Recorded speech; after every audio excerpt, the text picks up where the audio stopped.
Pode ser que você tenha clicado nesse corte sem conhecer o Zona Neutra. Então já se inscreve no canal para você não perder nada, nem gravado e nem ao vivo. Aqui é futebol americano, sem complicação e de torcedor para torcedor. Vamos ao breakout player do Chiefs? Xavier Worth. Valeu, menino! Há 2 anos atrás, quando foi draftado, que o Chiefs deu trade-up, buscou do Bills, o torcedor do Bills queria se matar porque pegou o Coleman no segundo round e deixou o Xavier Worth, o atleta mais rápido da história da NFL no Combine, cair pro Chiefs. Já chegou metendo 9 touchdowns no primeiro ano, num ataque que fez até cirandinha perto do Super Bowl e acabaram não ganhando o three-pick. E nesse ano que passou, 2025, o Xavier Worth mais do que decepcionou. Ele fez 532 jardas, um touchdown em 14 jogos. Vale dizer que ele jogou limitado com uma luxação no ombro. Na semana 1, a gente viu essa luxação. Não foi Chiefs, o jogo do Chiefs, o jogo da Chiefs e Chargers, não foi o jogo em São Paulo? O primeiro foi Eagles, foi?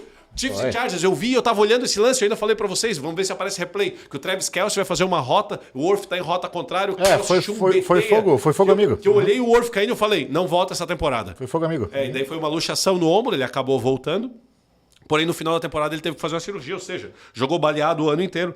Resumindo, tem uma desculpa, tem uma passada de pano para o ano dele ter sido tão ruim. E juntamente com isso, vale ser colocado aqui que o próprio Andy Reid falou, abre aspas, Worth está mais confortável, detalhista e vem treinando forte. Fecha aspas. Então é um jogador com grande apreço do Chiefs, junto com o Andy Reid falando bem, que já teve um ano sensacional. Não existe atleta, ou não existiu atleta mais rápido na NFL do que ele, num time que não buscou o outro wide receiver, onde pode ser que o Rice perca jogos novamente, seja pela lesão, seja por estar na cadeia, seja pelo joelho não voltar bem o suficiente, não faço ideia, não quero mais fazer prognóstico sobre o Rashee Rice.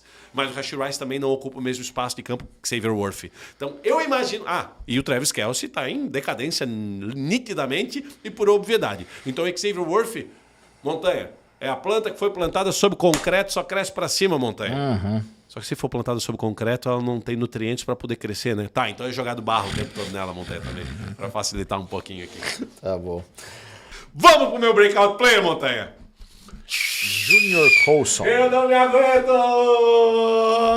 Assim como na NFC eu tive que trazer o Kalaya Kensen no Tampa Bay Buccaneers, no Chargers eu sou obrigado a trazer Junior Colson, que nem na NFL jogou ainda direito. Qual que é o grande ponto do menino? Cara, ele era o inside linebacker do time de Michigan que recebia o ponto junto com o Jim Harbaugh, técnico do time, que rasgou elogios para ele, buscou na 3ª rodada do draft de 2024, primeiro ano que o Jim Harbaugh veio.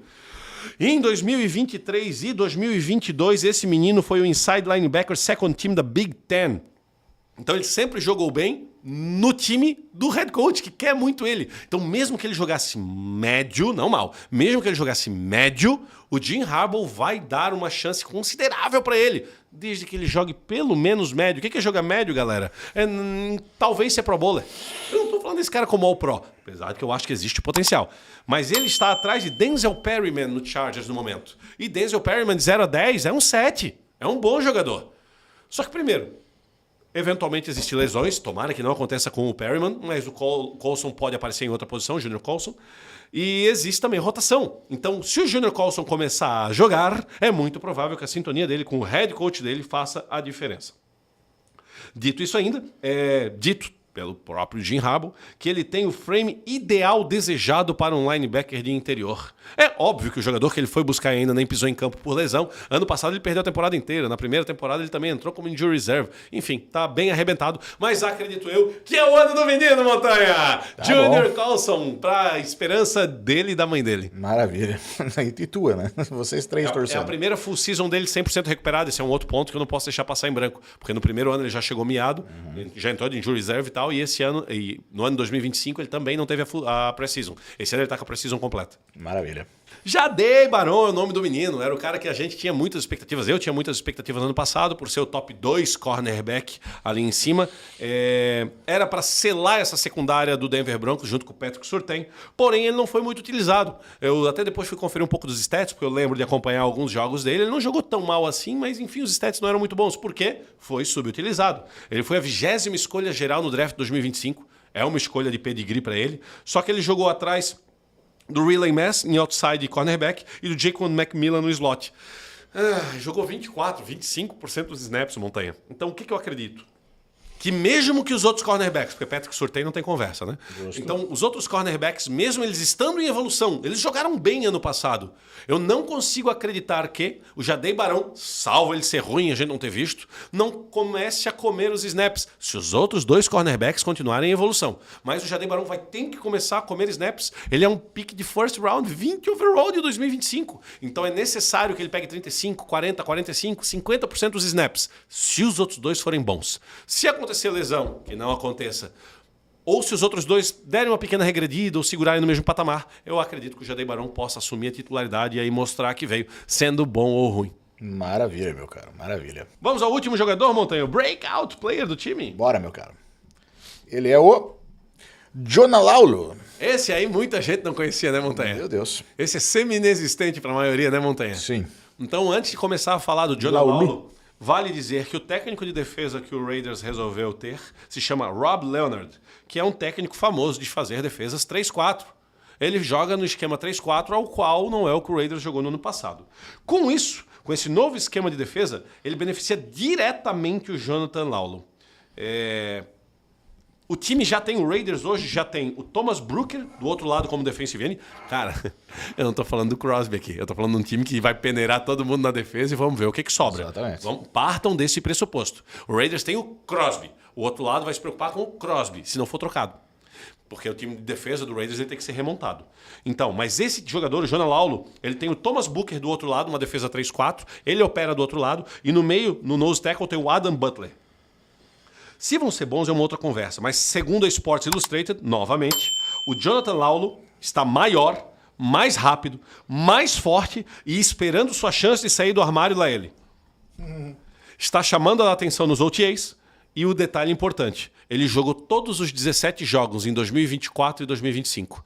2 anos que o Raiders fedeu, mas um dos critérios importantes para um jogador, que é disponibilidade, está claro, sem sombra de dúvidas, que ele tem. E sendo um defensive tackle / defensive end, depende do esquema que tu utilize, lembra que ele é pesado, ele é um jogador de miolo de linha. Agora no 3-4 ele vai atuar como um defensive end, mas no esquema 4-3 ele operava como defensive tackle. E ali ele não tinha números expressivos. Agora não. Agora ele é deslocado um pouco mais para fora, tendo um nose tackle, num esquema novo, ele sendo novo, e ele tem mais estabilidade versus run, e é projetado 7 ou mais sacks para ele, que é o que eu imagino que seria pra lá de prazeroso pro torcedor do Raiders.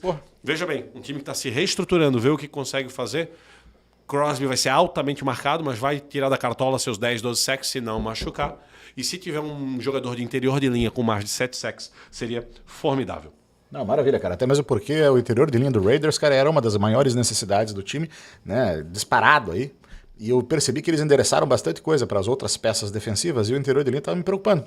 Até que eu comecei a ver esse tipo de reportes, assim, que começou a dar um pouquinho mais de ânimo para acompanhar. É tentar ver com o que tem se funciona. Porque não adianta não ter visto, em especial nesse novo esquema defensivo, pegar jogadores que estavam... Não, eles não produziram antes, pega outro. Não, tu nunca utilizou eles dessa forma. Primeiro utiliza eles dessa forma, depois a gente vai atrás de outros. Não é como se o Raiders só precisasse dessa posição, como talvez seja o caso do Cincinnati Bengals. O Raiders precisa de muita coisa. Então aqui a gente não viu ainda, vamos onde a gente já viu. É isso aí. Gostou desse corte? Pô, então te inscreve no canal e derrete esse botão de like. Aqui é Zona Neutra, futebol americano sem complicação o ano inteiro. Tamo junto.